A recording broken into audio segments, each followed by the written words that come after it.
মাতৃমন্ডল মানবী সমস্ত শিক্ষকেরা কর্মচারী স্বীকৃতিকে আওয়াজ দিচ্ছে পরিষেবা আওয়াজ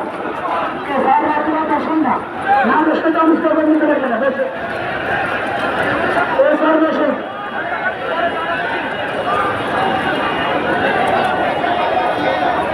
এই শিক্ষকের দাবি আছে, তোমার আমার কোনো দাবি আছে, শিক্ষকের কোনো দাবি আছে। ও কোন সে দাবি, কোন সে দাবি সবাই বলি, কোন সে দাবি সবাই বলি, সবাই বলি বলি কত পাশে এবার দিতে হবে আপোষ সংগ্রাম।